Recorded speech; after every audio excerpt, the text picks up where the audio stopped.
So how do you finally start to detach after the breakup with the avoidant so that you're not in this constant state of agonizing pain and you're stuck to the point where you just can't function, right? You're just kind of stuck in stasis where you're not moving forward, you're not really living your life, you're not healing, right?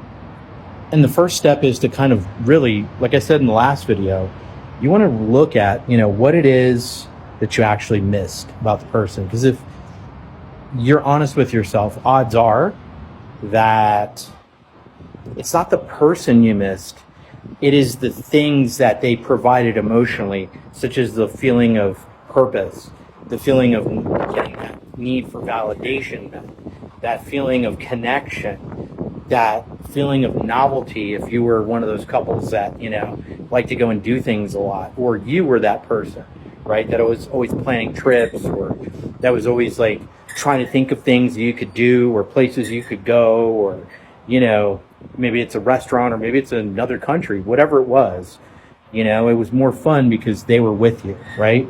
The need for novelty, for new things to explore. So that is the first step, is what needs weren't getting met or were getting met that aren't getting met now.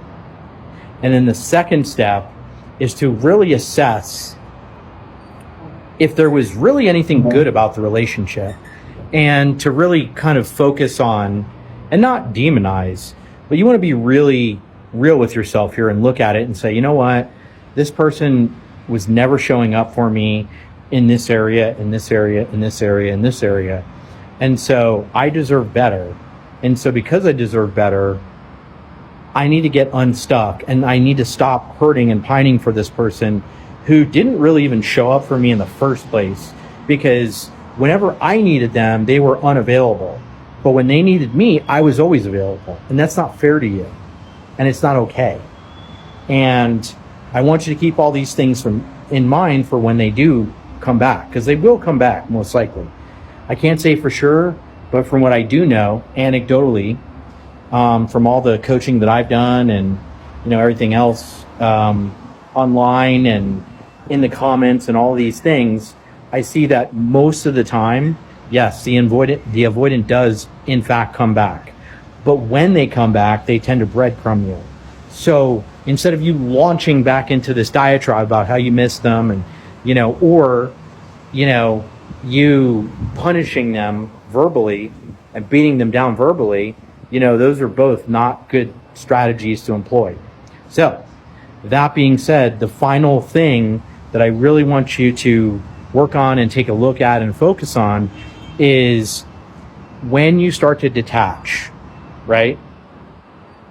You'll notice that that's when they come back. And the way to detach, really detach, is to find a higher purpose, not make somebody else your purpose, but to find a cause or a passion or a thing. So for me, ironically, it was the pain that I was feeling. It was so intense that I said, never again. I will never allow myself to sink this low. And I didn't mean that I didn't feel, or that doesn't mean that I'm not going to feel anything again with anybody, and I'm never going to open up to anybody. What that means is I'm never going to allow another person to dictate my self-worth and my value. That's what I mean by that.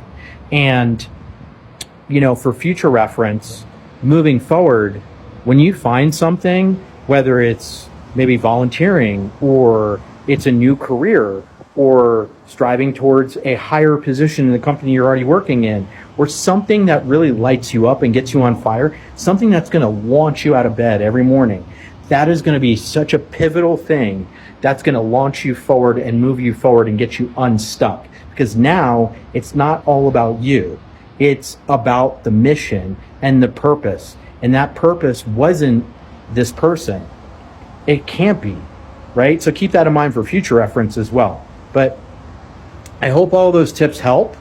If you need more help and guidance with this, I am actually going to be launching very soon a group coaching program. I'm actually going to pretty much do away with my one-on-ones, except for special clients who specifically request that. And I'm going to be raising my prices for that as well. So I'm going to encourage you that if you want to do this work and you want to get to a better place, that soon when, I launch that group coaching program, you're going to get everything that I do with my one-on-one coaching clients, except you're not going to get the one-on-one attention, but you're going to get all the tools and all the support. So look out for that. That's coming soon within the next 4 weeks. But I will see you guys on the next video. Hope that helps.